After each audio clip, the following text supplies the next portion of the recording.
Hello everyone, welcome back to my channel Passionate Seva. Today we will learn about the important geographical chapter number 1 resources. आज हम पढ़ेंगे chapter number 1 resources के बारे में, जो हमारा एक ज्योग्राफी का फर्स्ट चैप्टर है क्लास 8 का। रिसोर्सेज का मतलब है संसाधन, तो आज हम इसी के बारे में पढ़ेंगे।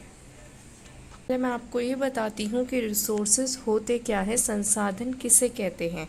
Anything that can be use to satisfy the need of human beings is called resources.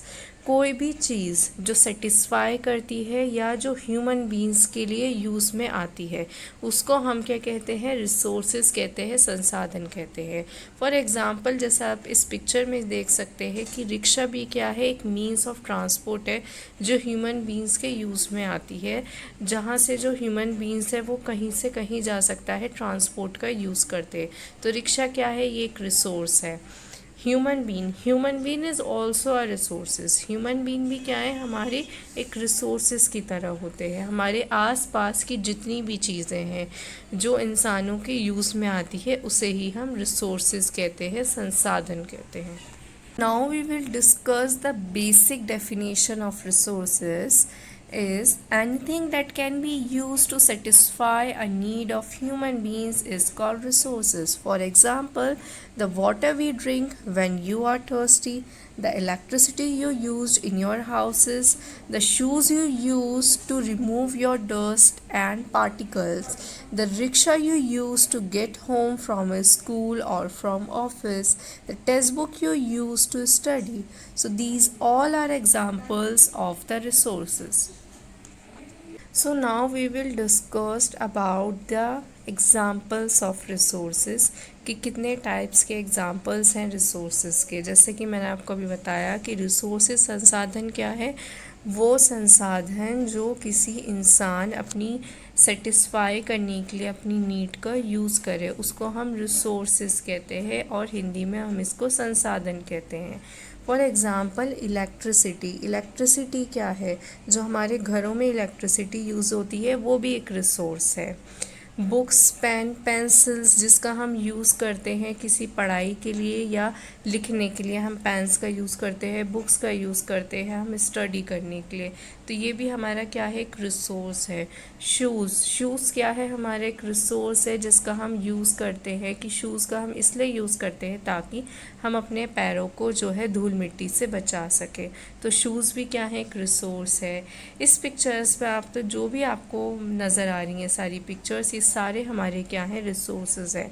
Water is also a resource है, कि जब भी किसी ह्यूमन बीइंग को जो है प्यास लगती है, जब वो बहुत ज़्यादा प्यासा होता है, थर्स्टी होता है, तो उसे पानी चाहिए होता है। तो पानी क्या है, एक रिसोर्स है।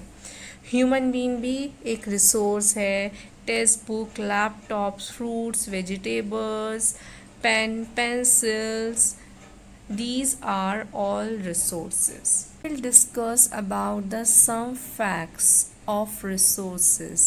अब हम डिस्कस करते हैं कुछ फैक्ट्स रिसोर्सेज के बारे में, कि रिसोर्सेज के अंदर क्या क्या चीज़ें होती हैं, कि रिसोर्सेज क्या है, वैल्यूएबल होते हैं, उनके अंदर यूटिलिटी होती है, कितने टाइप्स के रिसोर्सेज, तो हम अब ये सब डिस्कस करेंगे। तो मैंने आप सबको बताया कि जो रिसोर्सेज हमारे संसाधन होते हैं, उनकी अपनी एक यूटिलिटी होती है। यूटिलिटी का मतलब है यूजेबल ऑफ ऑब्जेक्ट्स, कि हम किसी भी ऑब्जेक्ट्स का यूज़ कर सकते हैं बार बार। इट मीन्स कि कोई भी जो ऑब्जेक्ट है उसका हम यूज़ कर सकते हैं। फॉर एग्ज़ाम्पल, कि हमारे अगर शूज़ है तो हम शूज़ को बार बार पहन सकते हैं डिफरेंट ओकेशंस में, या बर्थडे पार्टी है या वेडिंग पार्टी है, उसमें हम उस शूज़ का यूज़ कर सकते हैं। तो रिसोर्सेज का एक मेन फैक्ट ये है कि वो यूजेबल होते हैं और वो लॉन्ग टाइम तक चलते हैं। फॉर एग्ज़ाम्पल, अगर हम देख सकते हैं कि ये जो हमारे 5 रिसोर्सेज हैं इस पिक्चर में: pen, honey bottle, human being, mobile phone and water. These all are resources हैं, जैसे कि मैंने आपको बताया था। पेन क्या है? इसकी अपनी एक यूटिलिटी होती है। इसको हम यूज़ कर सकते हैं, काफ़ी दिनों तक यूज़ कर सकते हैं, हम दूसरा पेन ला के भी हम यूज़ कर सकते हैं। हनी की बॉटल जो है उसका 1 मंथ 2 मंथ तक हम यूज़ कर सकते हैं। मोबाइल जिसका हम लाइफ टाइम भी यूज़ कर सकते हैं अगर उसको हम तोड़े ना। वाटर जिसका हम हर एक जो है हर आवर पर आवर जिसका हम यूज़ करते हैं जब भी हम प्यासे होते हैं। सो हर रिसोर्सेज की अपनी एक यूटिलिटी होती है। यूटिलिटी और usability is what makes an object a resource. Utility और यूजेबिलिटी जो है किसी भी ऑब्जेक्ट को संसाधन बनाती है। जैसे कि हम जानते हैं कि ह्यूमन बींग्स क्या हैं, हमारे इम्पॉर्टेंट रिसोर्स हैं। इम्पॉर्टेंट रिसोर्स कैसे हैं? क्योंकि जो ह्यूमन बींग्स के अपने आइडियाज़ हैं, उनके जो इन्वेंशंस हैं, उनकी जो नॉलेज है वो क्रिएट करती है अदर रिसोर्सेज को। For example discovery of wheel, कि जब डिस्कवरी हुई थी व्हील की, वो किसने करी थी? ह्यूमन बींग्स ने। तो ह्यूमन बींग्स जो है क्रिएट करता है और दूसरे नए संसाधन को, तो इसलिए ह्यूमन बींग्स भी क्या है? एक इम्पॉर्टेंट रिसोर्स है। The human ideas, knowledge, discoveries, invention led to create of or more resources. For example, discovery of wheel and fire. These all are human-made resources. Discovery of wheel is used as a means of transport. Discovery of wheel is used as a means of transport. Hydroelectricity is used to generate electricity in the human being's home, and fire is also used for cooking. So these all are man-made resources which was invented by the man. यह है कि resources की अपनी खुद की value होती है। Value का मीनिंग है वर्थ, कि हर रिसोर्स की, हर संसाधन की अपनी खुद की वैल्यू होती है। जो भी हमारे जो रिसोर्सेज हैं उनकी दो तरह से वैल्यू होती है, एक तो उनकी इकोनॉमिक वैल्यू होती है और एक उनकी फ़िज़िकल वैल्यू होती है। अगर मैं इकोनॉमिक वैल्यू की बात करूं कि जो मेटल्स हैं उनकी अपनी एक इकोनॉमिक वैल्यू होती है, लेकिन उनका एक अच्छा और ब्यूटीफुल लैंडस्केप नहीं होता। कि जो हमारे मेटल्स हैं और नॉन मेटल्स हैं जिनके बारे में हम पढ़ते हैं साइंस में, उनकी अपनी एक इकोनॉमिक वैल्यू तो होती है लेकिन उनकी अपनी एक फ़िज़िकल वैल्यू नहीं होती है। For example, your grandmother home remedies have no commercial value today, but if they sold by a medical firm tomorrow they could become economically valuable. जैसे कि जो हमारी दादी, हमारी नानी की जो हमारी होम रेमेडीज़ हैं, कि अगर जैसे पिंपल्स हो जाते हैं तो पिंपल्स के लिए हम हल्दी या मुल्तानी का यूज़ कर सके।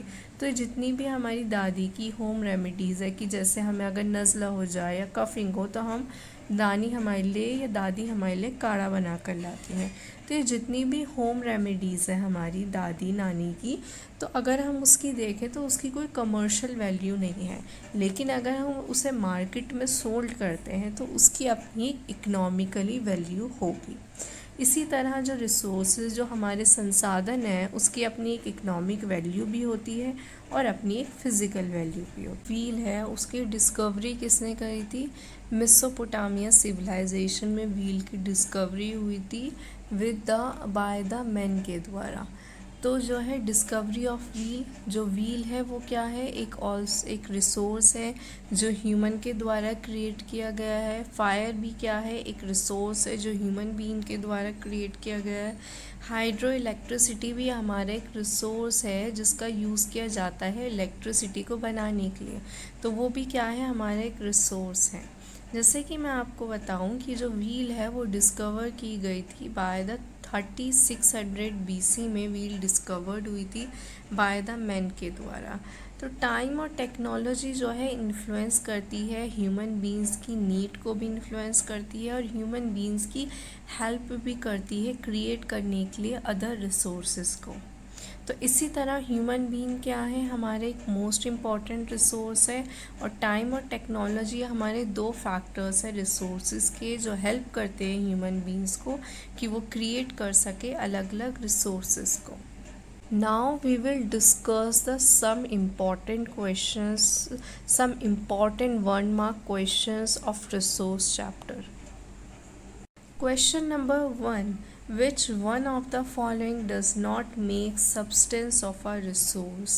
इसमें से कौन सा जो है एक रिसोर्स का सब्सटेंस नहीं है? Utility, value, quantity.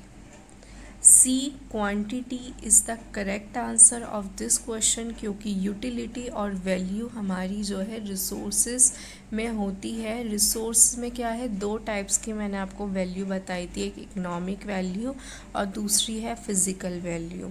और यूटिलिटी मैंने आपको बताई थी जो हम यूज़ कर सकते हैं किसी भी ऑब्जेक्ट को. तो किसी भी सब्सटेंस को बनाने के लिए रिसोर्सेज में यूटिलिटी और वैल्यू की नीड होती है, क्वांटिटी की नीड नहीं होती. तो C quantity is the correct answer of this question. Which one of the following is a man made resources? इनमें से कौन सा जो है हमारा एक मैन मेड रिसोर्सेज है जो मैन के द्वारा बनाया गया है. मैन मेड रिसोर्सेज वो रिसोर्सेज होते हैं जो ह्यूमन बीइंग्स के द्वारा बनाए जाते हैं. For example wheel, hydro electricity, the buildings, factories, these all are the examples of man-made resources. तो इन ऑप्शंस में से मुझे बताइए आप लोग कि मैन मेड रिसोर्सेज क्या है. Option number A spring water, option number B tropical forest, option number C medicines to treat cancer. C medicines to treat cancer is the correct answer of this question. Option number A spring water. Spring water तो हमारे एक natural resource है, man made resource नहीं है, क्योंकि वह हमें nature से मिला है directly. B tropical forest. Tropical forest क्या है, हमारा एक नेचुरल रिसोर्स है जो हमें डायरेक्टली नेचर से मिला है, ये एक मैन मेड रिसोर्सेज नहीं है. सी मेडिसिन्स टू ट्रीट कैंसर, ये हमारा मैन मेड रिसोर्सेज है जो ह्यूमन बीइंग्स के द्वारा बनाई जाती हैं मेडिसिन कैंसर जैसे डिजीज़ को ट्रीट करने के लिए. तो C is the correct answer of this. Now move to our next question. Question number 3. In which year the wheel discovered? The wheel discovered in 3600 BC. A option is the correct answer of this question. 4. Is electricity is a resource or not?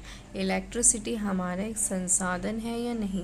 Option number A yes, option number B no, option number C either A or either B. Option number A yes is the correct answer of this question कि electricity क्या है, हमारा एक resource है. कि मैंने आपको बताया था कि इलेक्ट्रिसिटी का यूज़ करते हैं हम अपने हाउसेस में. तो इलेक्ट्रिसिटी क्या है, ये भी हमारा एक रिसोर्स है जो ह्यूमन बीइंग्स के द्वारा यूज़ की जाती है.